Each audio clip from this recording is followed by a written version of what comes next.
If I wrote The Innocent Man as a novel, folks probably wouldn't believe it. In small towns like Moscow, prosecutors and the police were under enormous pressure to solve. ladies and gentlemen, thank you. Listen to Pavarotti. Can I be your superhero? Hello. Welcome to The Revealing. I am your host, Pavarotti, and I'm here to discuss the Idaho 4 case. And I always like to do a video like this as it gets close to the end of the month. And I'm really going to address this to everybody out there who has an opinion that Bryan Kohberger is truly guilty of this crime. And I ask you to watch this entire video because you obviously don't know what I know.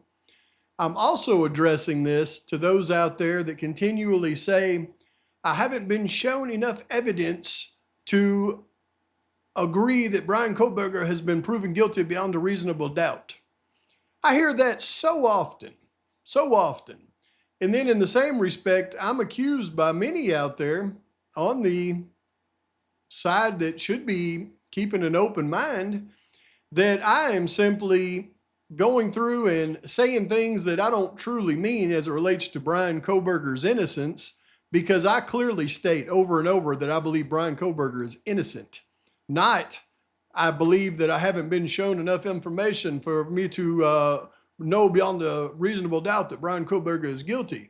You see, when I hear that, what I'm really hearing from those folks is they truly believe Bryan Kohberger is guilty, and they're just sitting back waiting on the evidence to go, well, I guess I've been shown enough evidence now, because they don't know what I know. They haven't seen what I've seen. They haven't done the work that I've done. But by the end of this, I hope to change the wording in a lot of those people's mouths out there that say, I haven't been shown enough evidence for me to truly believe that Bryan Kohberger has been proven guilty beyond a reasonable doubt. That should never come out of their mouth again if they watch this video, because it's important, I believe, for those people to know what I know.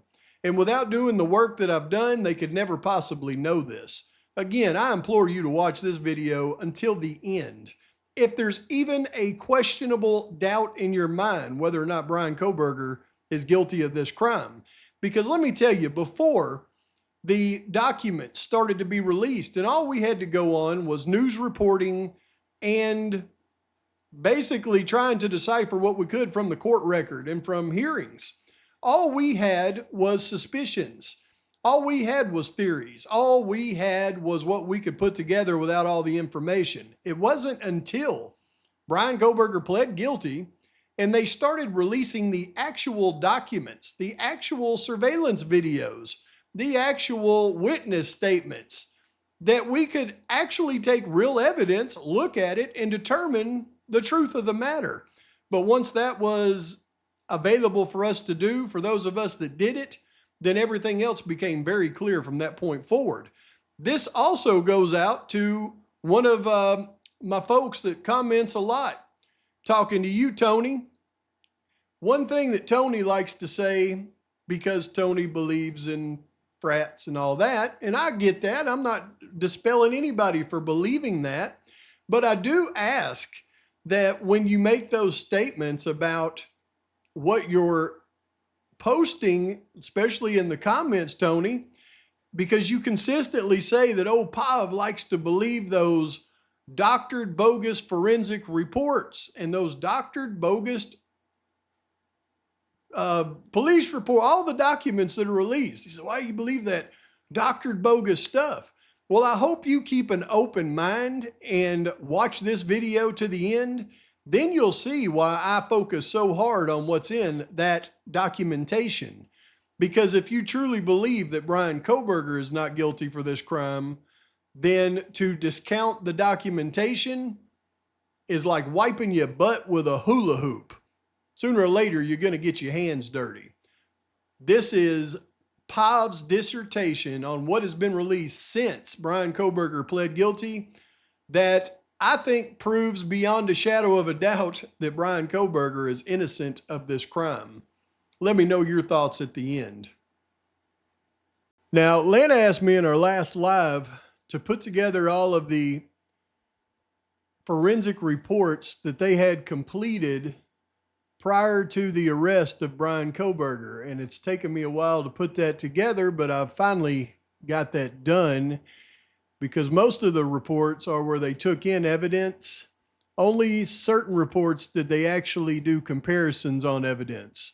Those reports are Report 4 on November 20th, Report 6 on November 23rd, Report 7 also on November 23rd, Report 5 that was on November 28th that actually came after those reports, the report on December 6th where they obtained the swab of Connor Chestnut, that was from the D2 investigations, Report 13 on the 17th, and then finally report number 17th on the 28th. This is all of the evidence that they actually had processed in the case where they could compare items prior to the arrest of Bryan Kohberger.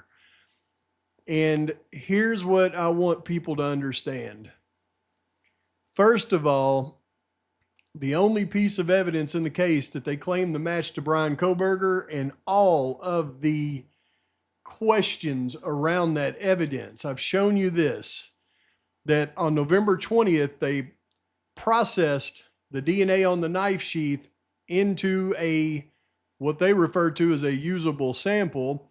And I showed you all of the errors and corrections and resubmissions around that before they could come up with that sample.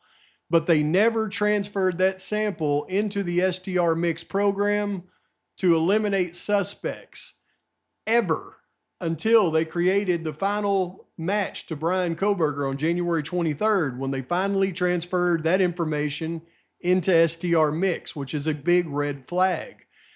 The only time they did a comparison other than that we have record of is when they compared Kohberger's father to that same sample using a offline pop stats program provided by CODIS to the Idaho State Lab doing the parentage match. And here's why that is important. Because as you go through all of these reports, you notice the same language over and over that differs from other language, and there's no report to verify any of this information. For example, in the report on December 28th, when they compare Kohberger's father supposedly to the DNA on the knife sheath, it simply says male E is not the source of the DNA previously obtained from item 1.1. There is zero report showing that this comparison was made. It just says he is not the source. We have no way to know that he's not the source because there's no actual data on that. Then you go to the pop stats report where it continues to say, no, this isn't the pop stats report. This notes the pop stats report, but they actually exclude people from this match. They were determined to be from an unknown male. Ethan Chapin, item 1, that's Jack Showalter. Item 2 is Cole Berenberg. They just say they are not the source of the DNA on this item. There is no actual report showing that they're not the source. It just says they are not the source. All of this was being done by eyeballs in the lab, according to my opinion. Then you'll see Jose Cruz is not the source of the DNA profile from item 1.1. There is zero report showing that this match was compared. And then finally, all of these people are not the source of the male A DNA profile obtained from item 1.1. Again, no report from STR Mix showing this comparison was actually made to this evidence. Unlike every other piece of evidence tested, Q1.1 is always listed as not the source, but no comparison sheet is provided until you get to the January 23rd comparison to Bryan Kohberger's buccal swab, which I feel like is a major red flag in this case. Then you couple that with what we actually know about this case and what was compared to evidence. And this is where me and the people who say they haven't been shown enough evidence to convince them that Bryan Kohberger is guilty are on opposite ends of the world, because I have been shown enough evidence to prove that Bryan Kohberger is not guilty. And by the end of this, I think you will as well.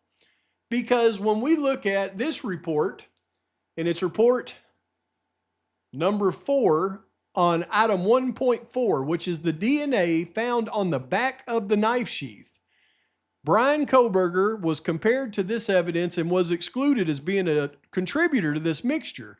Why is that important that Kohberger was excluded from this mixture? Because when you look at item 1.4, it clearly has a male in the mixture. And Bryan Kohberger is not that male. That's what is so compelling about him being excluded. The person that is a male on the back of the knife sheath in blood is not Bryan Kohberger. So how could you say that evidence on the front of the sheath and skin cells you're matching to Kohberger, but then you're contradicting that same evidence on the back of the knife sheath when you exclude him from being the male in that mixture? This is where things go sideways for me. And it doesn't stop there. The DNA profile obtained from item 6.1, which was fingernail clippings under one of the victims. Bryan Kohberger is excluded as being a contributor to this DNA mixture. It's important because there is male chromosomes in Q1.1, as you see right here. Now, could those male chromosomes be from the victim? They could, but we know for a fact that they're not from Bryan Kohberger. Then we go to the DNA under the nails of another victim, item 9.1. We know that the person who is under these fingernails is, at least in part, male, because look at the high concentration of male chromosomes in the DNA mixture. So 9.1 has a male in it. Bryan Kohberger was compared and is not that male. Then you go to 10.1, the other fingernails. Again, Kohberger is not the male in that mixture, but there absolutely is a male. Look at the high concentration of Y chromosomes in the mixture. It's not just that Kohberger is excluded from this evidence. He's excluded from evidence that absolutely has a male mixed in with the evidence, and it's not Bryan. Then we go to 13.1, which is DNA under the nails of another victim. And they tried to say it was inconclusive whether Kohberger was a potential contributor. They tried to say it was inconclusive for about 10 other people as well, it turns out. Because when you look under those fingernails, you clearly see there is a Y chromosome. So there is definitely a male in the mixture. Now, they had to get an outside independent evaluation of this evidence from Gustavs & Son Forensic Science Services, and once they did, Bryan Kohberger was excluded as being a potential contributor to the sample obtained from the body swab collected from one of the victims under the fingernails. So once again, there is a male under those fingernails, and it's not Bryan. I wish there was some other evidence I could show you that was Bryan, but there isn't. Then we go to the item 23, DNA collected from this item. And this is where things make no sense to me whatsoever, because they compared Kohberger against this evidence. And of course, he was excluded. It was two of the victims. But when you look at the evidence right here, Q23, which was blood on the outside of the staircase between the first and second floor, look, there's no evidence whatsoever that there is any male chromosomes in that mixture. So they knew this wasn't a male, so why would they even compare him to that mixture? It doesn't matter because they did and he's excluded. Then we go to unknown male B, blood on the handrail. Bryan Kohberger, and this is where my hackles go up a little bit, because it just says Bryan Kohberger is not the source of the major male DNA profile from this item. Yet there is no report showing the exclusion. Again, it's a is not the source. So once again, the lab is eyeballing exclusions for some reason. But when we look at the mixture, we know there's a high concentration of Y male DNA in that profile. Kohberger is not one of them. Yet there were two other DNA mixtures in that sample. So trying to say this is one person's DNA that was left in blood from an earlier event would assume that the earlier event was also a tragic unaliving. Give me a break. Then you have Bryan Kohberger's not the source of the DNA profile from 37.1 or 37.2. This was blood found in Jack D's apartment that could never be matched to anybody, none of the victims, anything, just random blood. Very high concentration of male DNA in the blood. Bryan Kohberger was not one of them. Then we go to the partial DNA profile from 40.1 and the partial mixed profile from 40.4. Kohberger was compared against it. He's not the source of DNA for profile from this item. He's not the source. Bryan Kohberger is not the source of the major male from this item. Again, this had two different people's blood in the mixture. So is it a random innocent event? If it is, why does it have two different people's blood in it? But once again, it's not just that Kohberger was excluded from being in this mixture.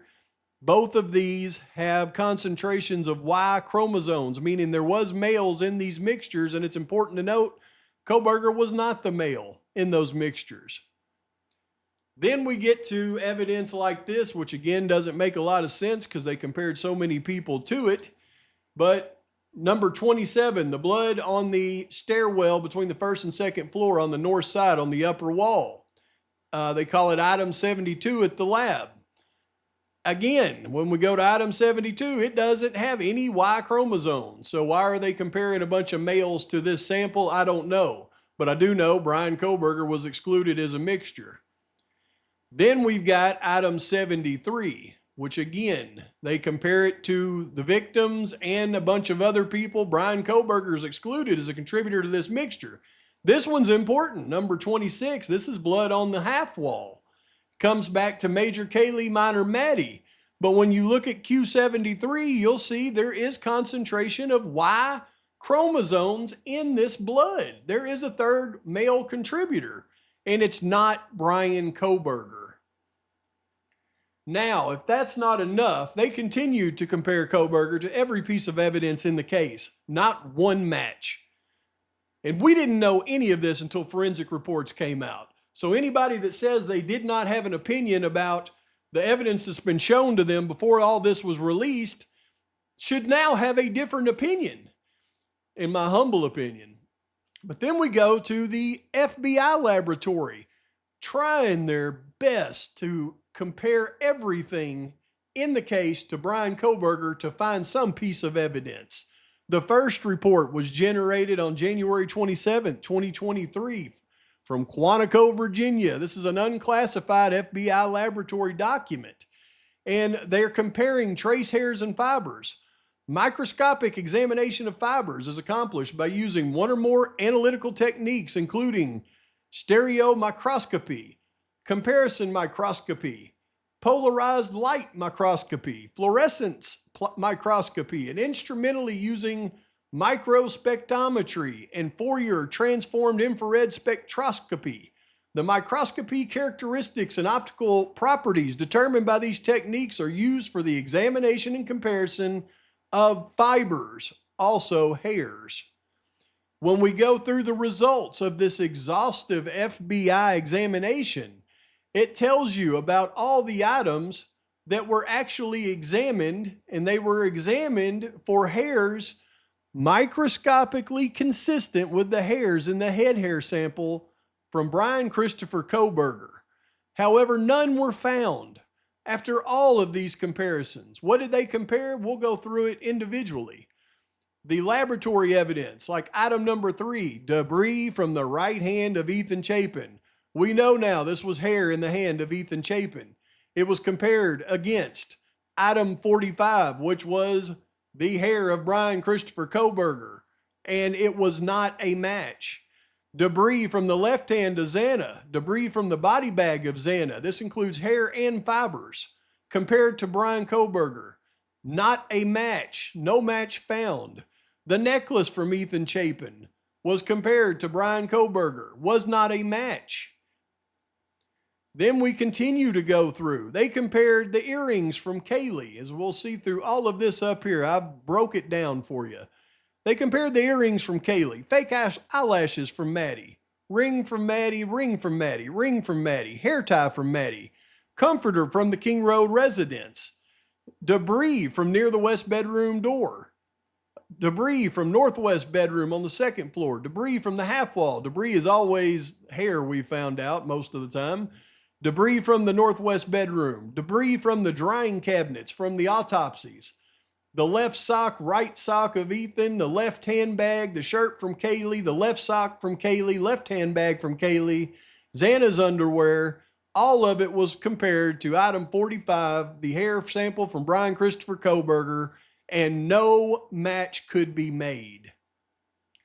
Then they continued on with the shirt from Maddie, the left handbag from Maddie, the right handbag from Maddie, the right handbag from Ethan, the pants from Kaylee, right handbag from Kaylee, sweatshirt from Xana, shirt from Maddie, left handbag from Maddie, right handbag from Maddie, pants from Maddie, blanket from King Road, original packaging from item 20 comforter, filter in the dryer from the autopsy lab, catch paper from the dryer, security tags from the dryer, filter from the dryer, catch paper from the dryer, security tags from the dryer, catch paper from the drying cabinet. That's all the things they pulled from the victims in the dryer at the lab, pulled the evidence from the dryer and from the catch paper and from the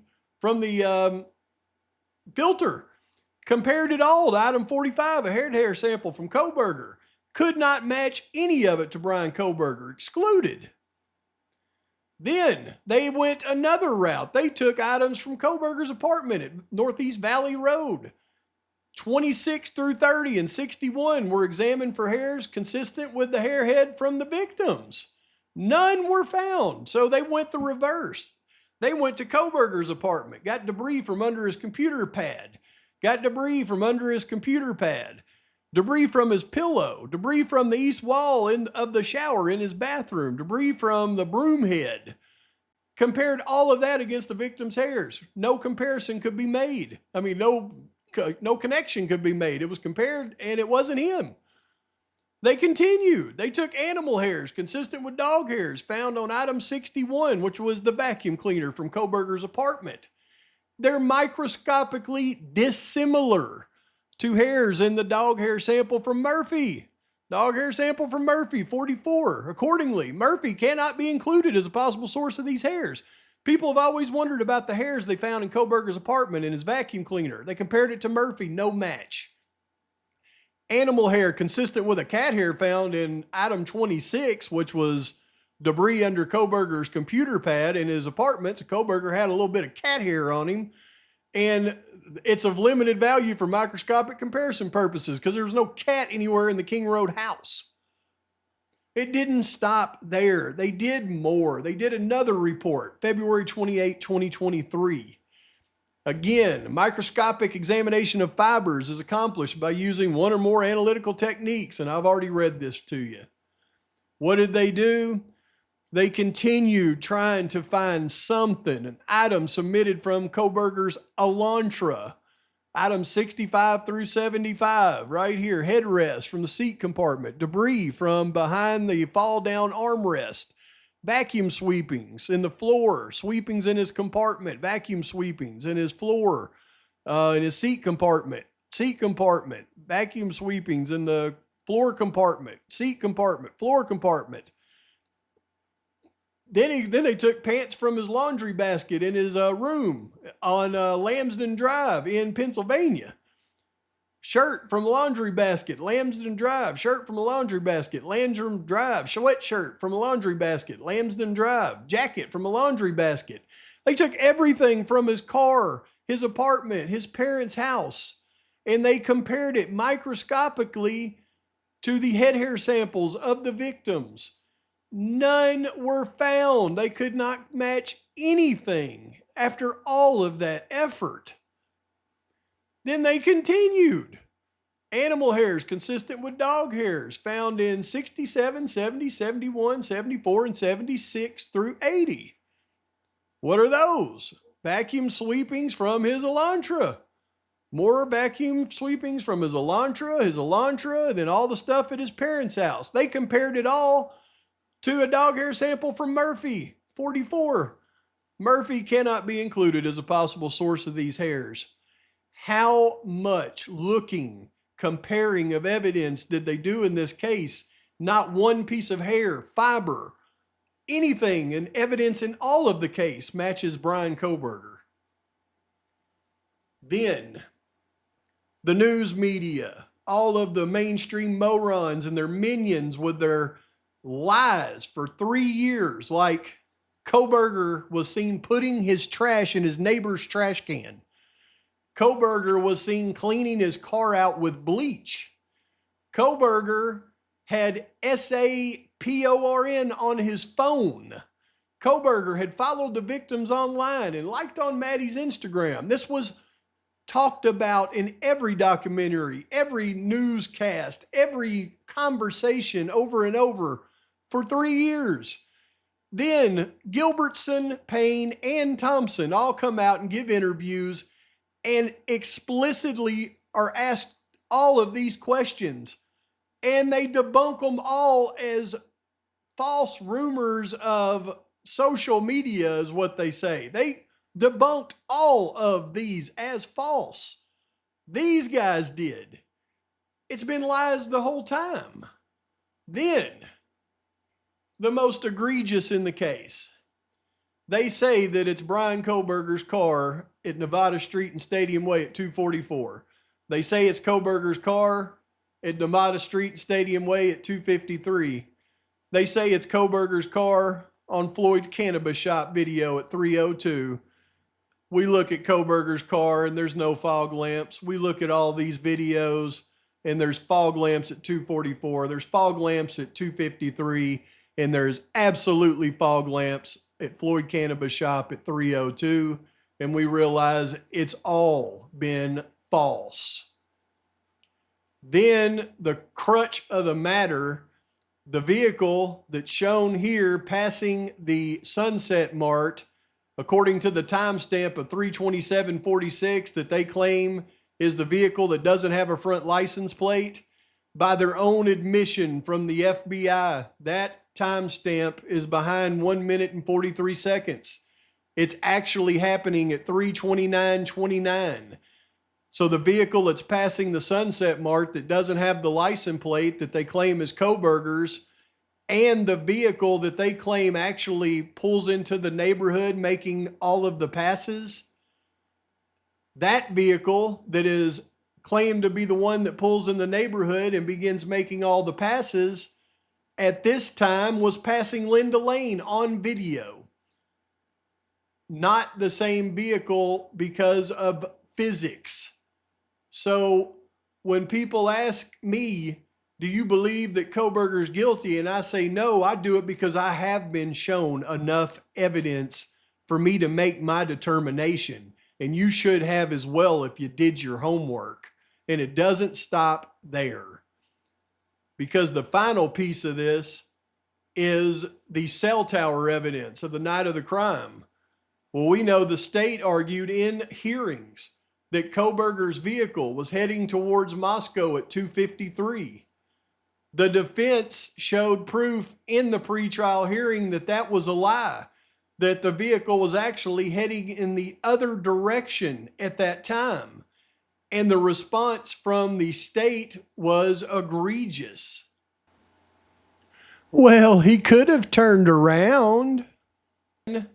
Even more egregious was after the crime, the map produced by law enforcement showing that Kohberger's phone pinged south of Blaine, north of Genesee at 4:48, and they depict his route of travel back to his apartment when the tower could have easily put Kohberger where he says he was over near Wawawe Park at that exact same time.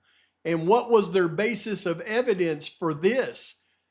Even more egregious and proven out in pretrial motions to be a depiction of law enforcement's imagination. So you created that map how? Through PowerPoint, I believe, man. A conversation between he and I pointing out areas of locations where the car was likely seen on surveillance footage. And that's what I relied upon to create that map. So you created that map how? Through PowerPoint, I believe, ma'am, memory serves. You saved your work on that? Yes, ma'am. Let's go to the next map. That one would appear to be a trail or a path from south of Moscow back towards Lewiston or back towards Polk. Is that right? Yes, ma'am. Where did you get that map? Same thing. It was just created using open source satellite imagery, and I think it was PowerPoint. Did you create that? Yes, ma'am. Where did you get the information to draw that trail? So that was used from the cell phone records referred to me by Special Agent Balance on his interpretation of possible places where someone could have driven between the location that it starts there and then back to Pullman. That sounds scientifically absurd. So when I go through every piece of evidence that's released in the case, and I see the words over and over, Bryan Kohberger is not the source, Bryan Kohberger is excluded. When the FBI tears down every piece of evidence just to try to find anything, a hair, a fiber, anything, everything comes up, not able to connect this source. Every piece of evidence that we look at in the case, they said it was his car. We prove it wasn't. They said his cell tower information showed this thing. We dive in, it turns out it showed the opposite. I, for the life of me, cannot even begin to fathom how people that can claim that they believe in truth and justice will sit there and continually say, I have not been shown enough evidence for me to believe beyond a reasonable doubt that Bryan Kohberger is guilty of this crime. Well, why don't you open the book, look at the evidence? Then you can stop saying that. You can start saying, I have been shown enough evidence for me to believe that Bryan Kohberger is not guilty of this crime. And that should be the only statement that comes out of your mouth, especially if you're going to accuse me of double talking, because I have done the work. I have seen what I need to see to make my determination. You should have as well by this point. Please like and subscribe to this channel. Post your comments, thoughts, criticisms. Till next time, Pavarotti is out.